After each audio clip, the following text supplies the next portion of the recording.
La Chine va publier ses premiers chiffres concernant le premier trimestre 2016 vendredi.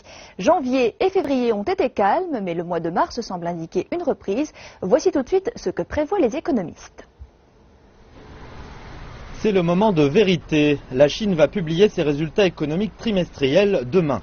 Certains des indicateurs les plus importants sont attendus, au nombre desquels le fameux PIB. Les analystes attendent la confirmation d'une amélioration de l'économie. Notre protection pour la Chine est de 6,7% de croissance. Il est fort probable que la croissance chinoise va se situer dans ces eaux-là, peut-être un peu plus, peut-être un peu moins. Une croissance de 6,7% au premier trimestre représenterait une baisse par rapport aux 6,8% du premier trimestre 2015. Ce serait la croissance la plus faible depuis la crise financière, mettant en lumière la pression à la baisse subie par la deuxième économie mondiale. La croissance a été l'an dernier de 6,9%, déjà la plus faible depuis 20 ans. La Chine doit également surveiller sa dette.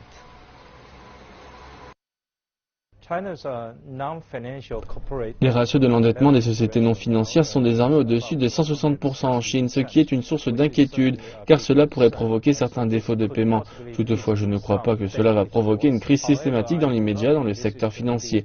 Particulièrement, je pense que les banques commerciales chinoises sont relativement robustes, elles ont de bons fondamentaux. Des signes positifs sont aussi présents, malgré une demande mondiale en berne. La surcapacité industrielle dans de nombreux secteurs clés et l'affaiblissement de la productivité au sein des entreprises d'État.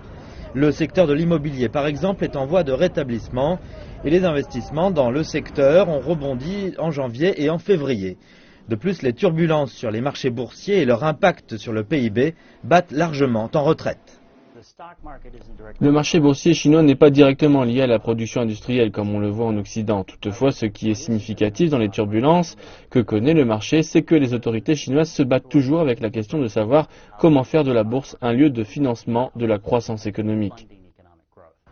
Les possibilités d'intervenir sur les taux d'intérêt apparaissent relativement limitées, mais les baisses dans les réserves bancaires obligatoires devraient se poursuivre. Le Fonds monétaire international a relevé ses prévisions de croissance chinoise, 6,5% en 2016 et 6,2% en 2017. Ceci en partie en raison de la nouvelle politique de relance qui a été annoncée. Mais les prêteurs internationaux disent qu'ils s'attendent à ce que la croissance chinoise demeure faible au cours de sa transition vers une économie basée sur la consommation.